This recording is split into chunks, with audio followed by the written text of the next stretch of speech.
Okay, I wanted to go through the problems that were due the other day, and kind of, gotten the grades back to you guys, and I wanted you to kind of see the math behind each one. So that way, if you missed it, you'll know why you missed it or how you missed it. Okay, so the first few usually wasn't too bad, most of them that I graded. So looking at number 1, it says for angle D in triangle DEF below, which of the following trigonometric expressions has a value of 4 over 5?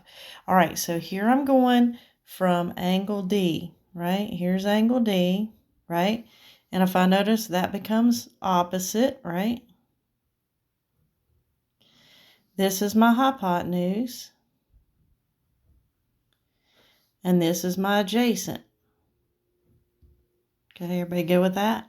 Now, if I look at that, 4 over 5 is adjacent over hypotenuse. If I remember my ratios correctly, I should know that that is cosine.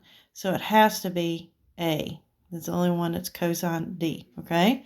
Does that make sense? Some of you, most of you had cosine D. A few of you had put secant D. Normally on the ACT on these questions, the answers are not going to be secant or cosecant. I could show you those ratios later on if you want, but normally it's going to be sine, cosine, or tangent. Okay, so you know it's either A, D, or E. And then just think about your ratios and you're good to go. Okay? All right, number 2, for right triangle DEF, sine of E is 2/5. What is cosine E?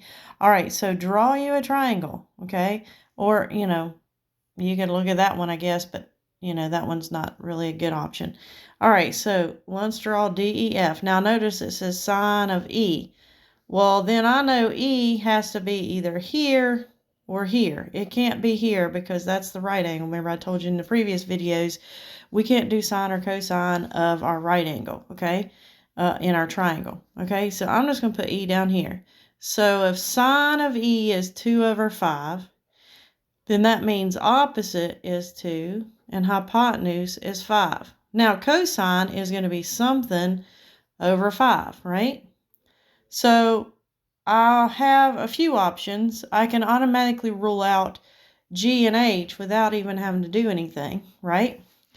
And it's not going to be negative because I can't have a negative side length, so I'm going to rule out F as well. So that leaves me either J or K. Now, the easiest way to do this is use Pythagorean theorem. So I'm going to say 5 squared minus 2 squared. Now, don't say 5 minus 2, okay? 5 squared is 25, and 2 squared is 4, so that gives me 21. And then I'm going to take the square root of 21. So if I look over here, my correct answer has to be J. Does that make sense to you guys?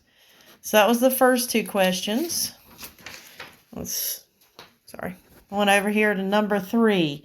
I'm going to hopefully get through about 4 of these in each video. We'll see, 4 or 5. All right, in the figure below, what is the cosine of angle DEF? Okay, so that means up here, right? This angle. Cosine is adjacent over hypotenuse. Okay, so if I think about this, how long is this side? Well, I'm going from 0 to 4. So now I know it's 4 units. And then this one is going from 0 to 5, right? See, 0 to 5, left to right. Okay, so that's 5 units long. So I can use Pythagorean theorem to figure out that. Now, looking at it right now, I can automatically rule out some of my answers. I know 4 is going to be on top, right? Does that make sense? 4 is going to be on top. So I can rule out C, D, and E, right? Because the only ones with 4 on top are A and B. Now, I know my hypotenuse has to be longer than 4. And it's going to have to be longer than 5 because this side is 5. This is going to be longer than 4 or 5. So my answer has to be A. I don't even have to do any math, okay? Just using my information and process elimination. Okay? All right, number 4. Which of the following expressions is equal to tan theta for the triangle below?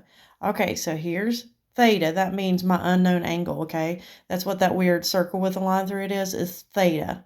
And it just means an unknown angle. So tangent, remember, tangent is opposite. So opposite over adjacent. So B over A. So look through, my answer has to be K. All right, let's get through this number 5 real quick, and then I'll do another 5 and another 5, okay? All right. Says an angle in a right triangle has a measure of theta. If cosine theta is 5 over 13 and tan theta is 12 over 5, then sine theta is, okay, so remember, sine is opposite over hypotenuse. Okay, cosine is adjacent over hypotenuse. So if I look up here, this number right here becomes my hypotenuse, doesn't it? So I know it's going to be a 13 on the bottom. So I can rule out E, D, and A without even having to go any further. I know it has to have 13 on the bottom. Now, it says opposite on top. So if I look, opposite is not going to be 5 because 5 is adjacent. So it has to be C. Make sense? All right, those are the first 5. We'll do the next 5 in the next video.